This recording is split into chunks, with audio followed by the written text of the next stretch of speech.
Hey! Tambala na! At eto na sila, ang nag-iisang masugid na tagahanga ni Nicole Yala. Chris Chuper! Kasama ang nag-iisang diehard fan ni Chris Chuper, Nicole Yala!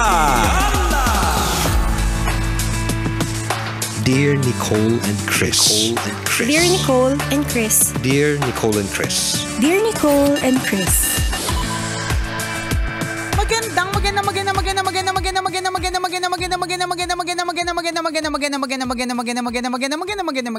Magandang tanghali, mga tambalanista, mga kabisyo. Hi, partner!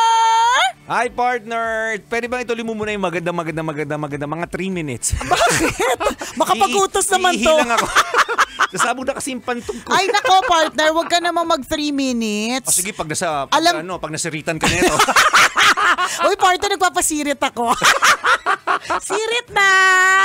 Pag nagtataguan, di ba? Yeah, sirit na. Nasaan ka na ba talaga? Ganun. Hindi ka naman 3 minutes eh. 1 minute ka lang kasi hindi ka naman naghugas ng kamay. Ay, hindi ko nakita.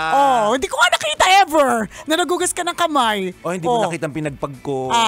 Lagi ko nakikita pag ganun. Lahat kayo mga lalaki pag lumalabas sa siya, nagpapagpag lang. Ay, nako. Sana naman po ay okay po ang inyong tanghali. Kumusta po ang ulam? Ikaw ba ang inulam? Ay, may ganun. Ikaw yung inulam. Hindi ko alam kung nakakatakot ba yun o nakakatuwa. Correct, di ba? Nakakatuwa kapag good things. Parang siya na naman yung ulam ng usapan kung good things ang sinabi.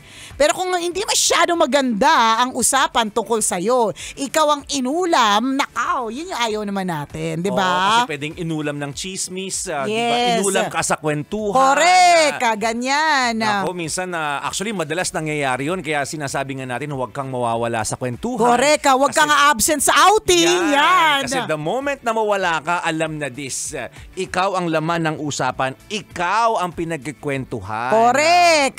Kaya dapat mga kabisyo, maging maging present lagi. Lalong-lalo na kung alam mo yung mga mag-outing, yung mga chismosa ng taon. Nako, mag-uusap-usap. At lalong-lalo na pa, kung alam mo sa sarili mo na madami din naman talagang machi-chismis sa'yo. Ganyan. Di ba may ganon na parang, ay nako, dapat lagi akong present kasi alam ko naman marami talaga machi-chismis tungkol sa akin. Di ba? Ay nako, ang mga chismis talaga nakakalurk. Ang mga Pilipino pa naman masyadong paniwalain. Di ba? Paniwalain eh. Meron lang konting correct. May konti lang na nabasa. Wala nang pag-verify ng mga facts. Dapat nagve-verify po tayo ng mga facts, ng information. Bakit hindi na tayo nagve-verify ngayon? Samantalang sa True Lalo at Walang Halong Eklavu, we have all the means to verify. Kung totoo ba ito, di ba? Pwede mong i-search. Pwede ka magbasa pa ng mas marami pang artikulo tungkol dito. Manood ng mga video. Hindi. Di ba? Meron ka lang isang linya na basa. Ay, confirm. Kabit siya. Di ba? Pinaniwalaan mo. Oo, agad-agad. Masama niyan, ikinalat mo pa. Ayun na nga, di ba? Hindi na nga kompleto yung napakinggan mong balita. Di ba? Kulang-kulang na nga yun. Narinig mo lang yung dulo ng kwento. Pero sa isip mo, nakagawa ka na ng isang buong kwento. Correct. Ang malala pa dito, ikinalat mo, dinagdagan mo pa or binawasan. Ay, bawasan ko nga kasi masyado siya mabait sa kwentong to bawasan ko yung kwentong mabait, dagdagan ko ng kwentong masama. Di ba? Ganyan po ang chismis. So, alam na talaga this. At alam mo, talagang ulit-ulitin ko lang po talaga na isa lang po yung template ng mga chismosa. Yung may ganun silang look na parang pag nakita mo siya, chismosa to, confirm, di ba? Di ba may ganun? Parang may ganun siyang look na parang chismosa look. Mga celebrity o pang-artista. Correct. Yun yung look niya, artistahin. Di ba yun yung term na ginagamit natin? Di naman kaya may mga tao na kutis mayaman, rich kid vibes. Yan, 'di ba? Parang very arcade, correct, 'di ba? Mga ganun din po yung chismosa. So syempre ayaw natin na may ganung template na parang ang template sa akin ang datingan ko talaga chismosa, no? Oo, yung profile mo ganun. Correct, may ganun 'di ba? Tingnan mo, i-search nyo lang po sa kunyari i-search nyo lang sa internet, Marites. May tapos pumunta ko dun sa videos, may makikita ka talaga doon na mga itsura ng mga marites. Tapos isa lang nga itsura niya. Wala pa ako uulitin ko. Wala pa po ako nakitang marites na porselana ang kutis, mamula-mula ang labi, di ba? Mamink-mink ang cheeks, wala, di ba? Lahat sila. Correct, bungangera. Butangera.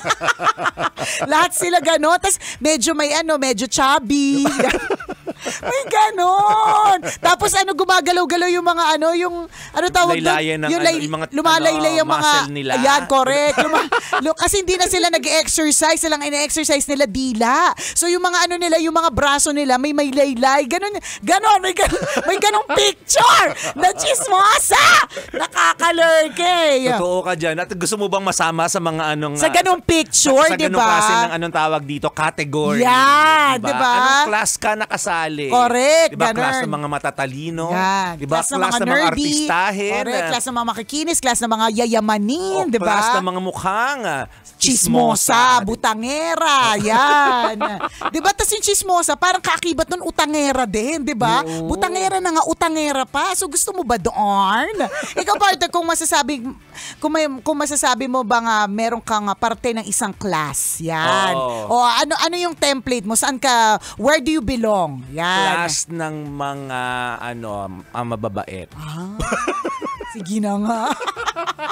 Sige na nga, I'm in the mood na tawagin ka mabait. Okay. Parang sa sinasabi, ewan ko sinasabi, alam mo mukha siya mabait. Mukha lang mukha yun, siya wag mabait. tayong naniniwala. Ay nako. At least maganda yung class na kinabibilangan, yung profile at yung template na sinasabi ng mga tao. Pero partner, kapag kahinimay mo, mukha siyang mabait. Yun yung, nandun ka sa category, hindi ka dun sa mabait Nandun ka sa mukha siyang mabait. Yun.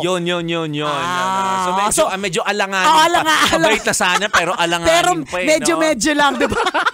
Yung hindi ka sigurado, gano'n. Yung tamang mabait ka pero duda sa'yo. Correct. Yung parang mabait siya kasi tahimik siya, pero sa loob talaga yung kulo niya. Ganon. Yan yung mukha siyang mabait. Di ba? May ganon, nasa ganyang mga kategory. So yan yung mga tanong natin, di ba? Nasang kategorya ka ba? Ikaw ba ay nandun sa mga, ito yung mga business people, na pag nagsama-sama sila ng mga suppliers. Ganon, di ba? Parang may ganon na parang may itsura yung mga staff. May ganun Yan. Merong template yung mga OFW. Parang may, di ba partner, may ganun, merong template yung mga nag-a-apply ng naghihintay ng tawag ng barko. May ganun. Hindi totoo. Anong itsura ng mga tinatawag ng barko? Alam mo partner, kahapon di ba sa PITX, kapag di ba pumupunta po kami sa PITX for BioFlu, by the way, mga kabisyo ha. So, I hope you get to catch us sa PITX whenever we announce na kami po ay pupunta dyan. Yes, we will be there 4 to 6 p.m. Kaya sana kita-kits po tayo dyan po sa PITX. May mga nakakalaro tayo doon na parang pinoprofile ko na siya kaagad. Tapos pag tinanong natin, oo nga, naghihintay lang ng tawag ng barko. May ganon. Yung parang, paano ba? Alam mo, iniisip ko tuloy. May mali ba sa atin? Bakit naman? Tingnan natin yung mga profile ng mga tao. Hindi Pero pwede kasing isipin nila, judgmental tayo. Hindi. Grabe naman kay judgmental agad. Hindi ba pwedeng tawag doon? Profile lang talaga? Hindi ba pwedeng nag-aaral ng psychology? Pwede. Diba? Nagpapakadalubhasa sa pag-intindi ng iba't ibang personalidad. Judgmental agad. Pwede din naman sabihing observant. Yan, di ba? Sila, alam nila yung itsura ng mga chismosa. May mga ganon, di ba? Yung tingnan mo partner, kapag may lumalapit na contestant sa atin, di ba parang basic sa atin na alam na kagad natin sa profile pa lang niya na nanay siya kahit hindi niya naman sinasabi. Tinatawag na natin kagad, Mami Elsa, ganyan. Tapos i-confirm na lang natin ilan po ang anak. O truly, meron nga. Diba? Kasi ibig sabihin magaling tayo mag-profile. Mga ganun. Hindi lang tayo basta observant. Pero hindi ko rin masasabing talagang magaling partner kasi ilang beses na ako na-scam. or ang profile ko sa kanya, yun din ang correct, hindi yun din ang talinhaga ng mundo partner 'di ba? Na parang mukha siyang business person. Mukha siyang hindi manloloko pero manloloko pala. Di ba? May mga ganon. Kaya may mapanlinlang ng mga profile. Kaya hindi lahat ng artistahin ay artista. Totoo. At hindi yung inaakala nating mga mukhang artistahin, ay artistahin talaga. Ay, partner, may mga nakilala din ako na ang babait, ang tatahimik, mga hindi makabasag pinggan, pero wag ka. Nako, pagsapit ng madaling araw, di ba? Alam na this. Mas mahaba na ang, sinasabi ko sa'yo.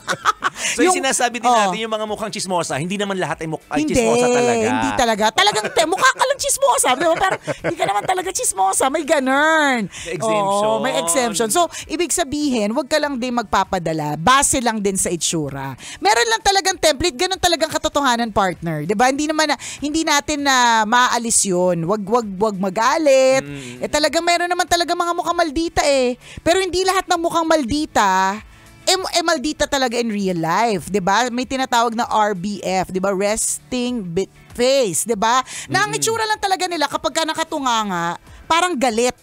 Pero hindi talaga sila galit. Madaming ganon. Sadyang salubong lang talaga yung kilay nila. Minsan nga diretso lang isa. Sa true. Diba? Ganon lang kasi talaga sila. Ganyan. So, importanticious na lang ang punot dulo ng usapan na ito. Maging wise din tayo sa pag-identify ng mga taong sasamahan. Hindi porke mukhang mabait, tunay na mababait. Ang dami ang dami ko kakilalang ganyan. Nalalaki ng loko sa akin, ang amo-amo ng mukha, partner. Bait-baitan din ng eksena, sweet-sweetan. Papunta na kay Santo Niño ang best. Ganun ka, amo, partner. Pero wag ka. Ako yung sungay, mas mahaba pa. Doon sa nakatira sa ilalim ng lupa. Tama. Tatlong jowa. Pero mukhang mabait. Parang akala mo talaga, serious. May naging jowa ka niya, parang professor type, ganyan, di ba? Mabait, katiwa-tiwala. Katiwa-tiwala, talagang, basta hindi, pagka may babaeng dumadaan na sexy, hindi tumitingin. Di ba yung mga masasabi, pero wag ka, yung nagkaalaman, 3 kaming girlfriend.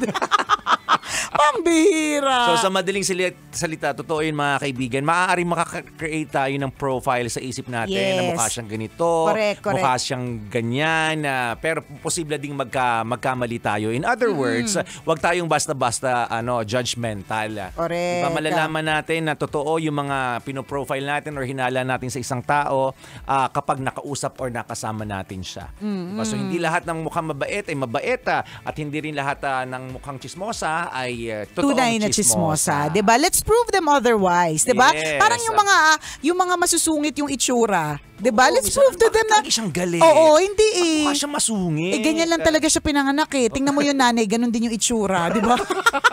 Wala siyang kasalanan doon. Naman niya lang. Kailangan pa bang i-memorize yan? Basic! Kailangan pa bang i-memorize yan? Love Radio Basic!